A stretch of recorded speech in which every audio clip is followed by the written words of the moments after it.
Hello, my name is Katie, and in the next series of videos I'll be demonstrating strategies to use different pieces of equipment, and all of the equipment that I will be using is often available through the ALSA Association of Massachusetts and their equipment loan closet. So if the equipment is something that you think may be helpful for you, then I encourage you to reach out to them to see if they do have it available for you.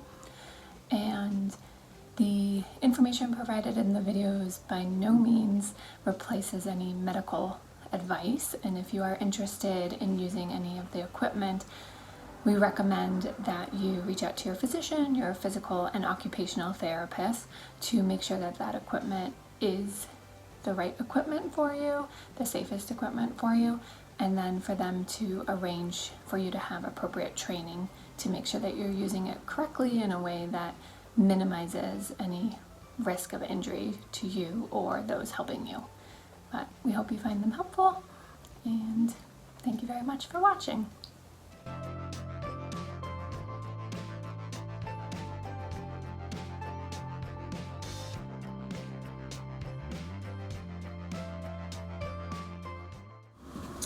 This is a Bedrail, and it's one of the small, low-profile ones, so we like it. It also doesn't attach or connect with the ground, so it goes underneath the mattress and has straps that you wrap around. So that makes it so you can use it on a bed that is adjustable or an ordinary bed.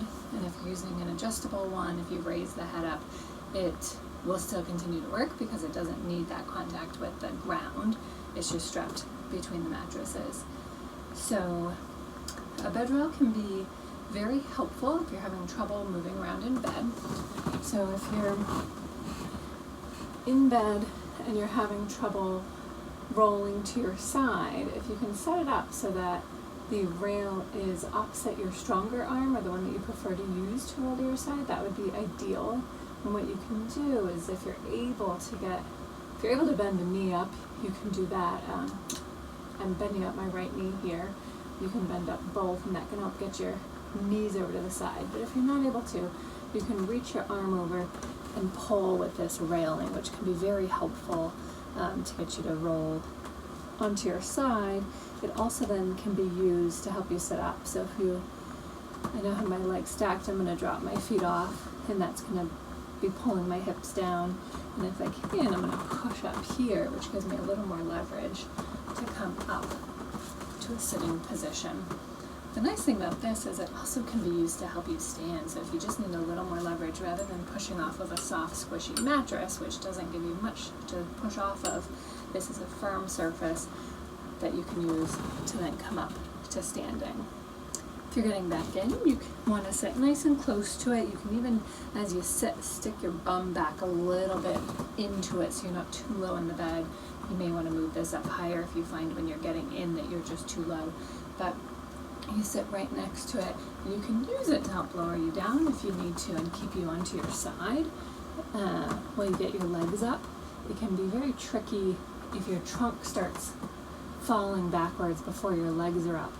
You can be put in a pretty awkward position. So if you can use this rail to keep your top shoulder forward a little bit, keep yourself on the side, that can also be helpful when you're getting back into bed until you're ready to roll. Some people will also use it if they're down low here and use this to kind of help them get some leverage to push up, and that can be helpful.